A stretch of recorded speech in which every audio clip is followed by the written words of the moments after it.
भारत देश जिसमें कई संस्कृतियां हैं और सभी संस्कृतियों की अपनी अपनी मान्यताएं, लेकिन सभी संस्कृतियों का मकसद है प्रेम और करुणा, बस निभाने का तरीका अलग अलग है। भारत देश में कई त्योहार, कई नववर्ष, एक से अधिक कैलेंडर, सभी धर्मों के अलग महीने, जिसमें कई अलग परंपराएं और मान्यताएं शामिल हैं, लेकिन मकसद एक ही है, वो है खुशी और एकता का। ऐसे ही रमजान का भी अपना एक महत्व है, जिसे इस्लामिक देशों में बड़े जोरों शोरों से मनाया जाता है।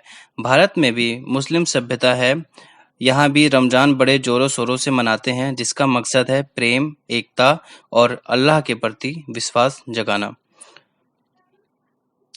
रमजान को बरकती का महीना कहते हैं। इसमें खुशियां और धन आता है, एकता का भाव बढ़ता है और आपसी बैर कम होते हैं। ये मुस्लिम का बहुत खास महीना होता है, जिसके नियम बहुत कठिन होते हैं और यह नियम इंसान के सहनशीलता को बढ़ाते हैं। रमजान का महीना बहुत ही पवित्र माना जाता है। ये इस्लामिक कैलेंडर के 9वें महीने में आता है।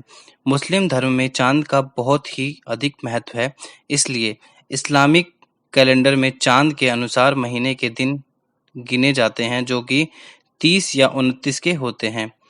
इस तरह 10 दिन कम होते जाते हैं, जिससे रमजान का महीना भी अंग्रेजी कैलेंडर के मुताबिक 10 दिन पहले आता है। रमजान के महीने को पावन माना जाता है। रमजान अपने कठोर नियम से पूरी दुनिया में जाना जाता है। पूरे महीने मुस्लिम इलाकों में चमक दमक और शोर शराबा रहता है। सभी आपस में प्रेम से गले मिलते हैं, गिले शिकवे को भुलाकर एक दूसरे को अपना भाई मानकर रमजान का महीना मनाते हैं। हज़रत मोहम्मद सल्लल्लाहु अलैहि वसल्लम रमज़ान महीने के दौरान मक्का के पास स्थित हिरा की गुफा में जाते थे और कई दिनों तक अल्लाह की इबादत की।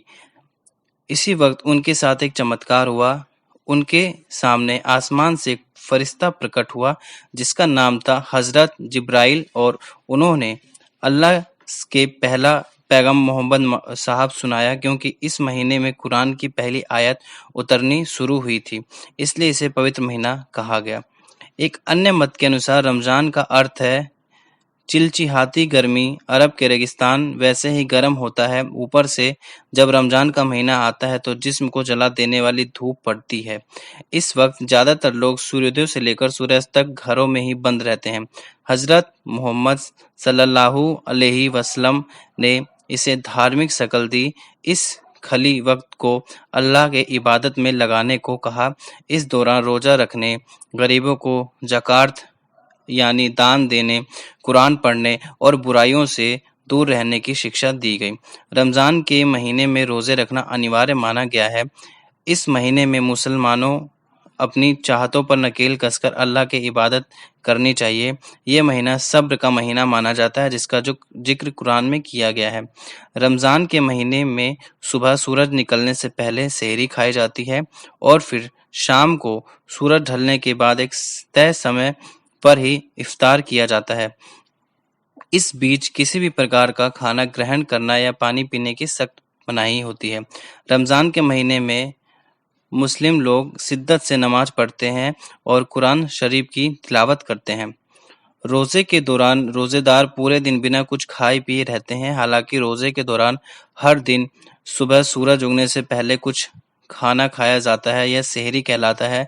शाम के समय रोज़ेदार खाना खोलने या तोड़ने के लिए जो खाना खाते हैं उसे इफ्तारी कहते हैं। रोज़ेदार खजूर खाकर रोज़ा तोड़ते हैं।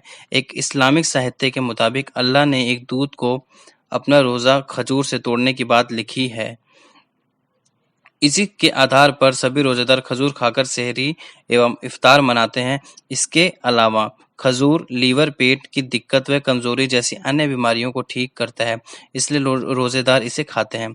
रमज़ान के महीने में रोज़े रखने के दौरान लोगों को कई सख्त नियमों का पालन करना पड़ता है, जैसे लोगों से लड़ाई झगड़े से दूर रहना चाहिए, सादगी के साथ रहना चाहिए, समय पर नमाज पढ़नी चाहिए, कुरान के पदों को जीवन में उतारने का प्रयास करना चाहिए।